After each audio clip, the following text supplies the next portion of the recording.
अभी तक आपने देखा वुमेन स्कैनर में कि यहाँ जहाँ काम करता था वहीं पर मेयर के साथ आता है और वहाँ के गार्ड देखकर शॉक्ड हो जाते हैं। फिर वो गार्ड बोलता है, एक सेकंड, ये वो बच्चा है ना यहान, उस गाड़ी में कैसे है? फिर दूसरा गार्ड बोलता है, ये कैसे हो सकता है, ये बच्चा बहुत दिनों से आ रहा नहीं था काम में। फिर यहान जीप से उतर कर बोलता है, हम लोग आ गए।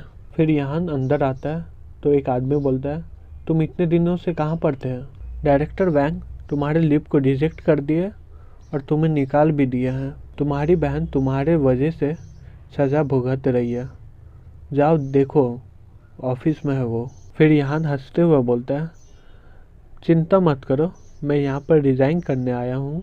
फिर यहान टैंक को बोलता है, जब मैं बच्चा था मैं और मेरी दीदी इस फैक्ट्री में काम करते थे। हम दोनों एक दूसरे पर डिपेंड थे जीने के लिए। तुम हमें नीचा नहीं ना समझ रहे हो ब्रदर टैंक? फिर टैंक हंसते हुए यान से बोलता है, तुम मुझे क्या समझ रहे हो? फिर मैनेजर रूम से आवाज़ आती है, मैनेजर वैंग मेरे करीब मत आओ नहीं तो मैं चिल्लाऊंगी। फिर यान बोलता है, बहन?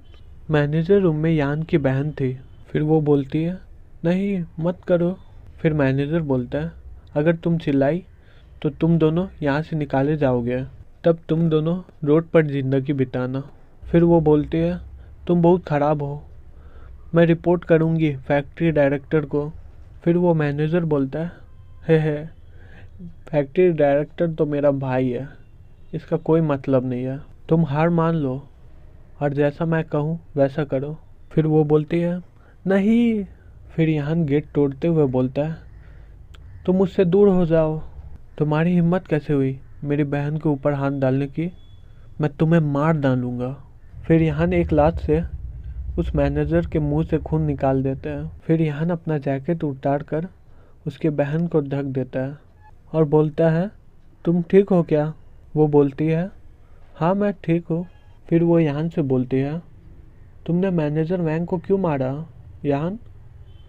हम लोग निकाले जाएंगे। फिर यान उसकी बहन का हाथ पकड़ते हुए बोलता है, मैं यहाँ आया हूँ तुम्हें निकालने के लिए यहाँ से बहन। मैंने बहुत सारे पैसे कमाए हैं, अब तुम्हें इतनी कड़ी मेहनत नहीं करनी पड़ेगी। फिर वो मैनेजर यहाँ से बोलता है, कमीने तुम्हारी हिम्मत कैसे हुई मुझे मारने की, मैं तुम्हें मार डालूँगा। फिर वो मैनेजर कॉल करता है और बोलता है, गार्ड यहाँ पर कुछ आदमी को भेजो मेरे ऑफिस में। फिर वो मैनेजर यहाँ से बोलता है, तुम आज मरने वाले हो बच्चे।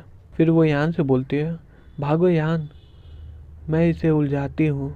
फिर यान बोलता है, घबराओ मत बहन, मैं संभाल लूँगा। टैंग अपने मन में हंसते हुए बोलता है, फेमस मास्टर फैंग यान के मुकाबले में कुछ नहीं था, ये कुछ आदमी यान के मुकाबले में कुछ भी नहीं होंगे। फिर वो मन में सोचती है, क्या यान पहले इतना गंभीर था? फिर कुछ आदमी आकर बोलते हैं, हम आ गए बॉस। फिर वहाँ पर एक आदमी बोलता है, कौन है वो बच्चा जो आपको तंग किया बॉस? फिर वो मैनेजर यान की ओर इशारा देते हुए बोलता है, ये रहा, इसे मारो।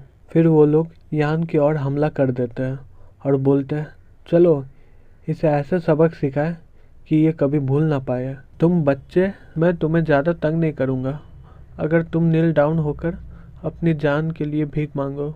फिर वहाँ के आदमी लोग देखते हैं मैनेजर रूम के बाहर से कि यहाँ पर क्या हो रहा है, इतना शोर क्यों है। फिर मैनेजर रूम के बाहर के लोग बोलते हैं, मुझे लगता है कि यहाँ मैनेजर को मारा है, इसलिए वो बैकअप के लिए बुलाए हैं। फिर दूसरा आदमी बोलता है, क्या फाइट हो रहा है? वो थड़के बूढ़ा हमेशा लड़कियों को परेशान करता था फैक्ट्री में, मैं बहुत दिनों से उसे मारने की सोच रहा हूँ। फिर तीसरा आदमी बोलता है, लेकिन यहाँ बहुत कमज़ोर है, वो अकेले मारपीट कैसे कर रहा है? फिर यहाँ एक लात से सभी को मैनेजर रूम से बाहर निकाल देता है। बाहर के लोग ये सब देखकर शॉक्ड हो जाते हैं।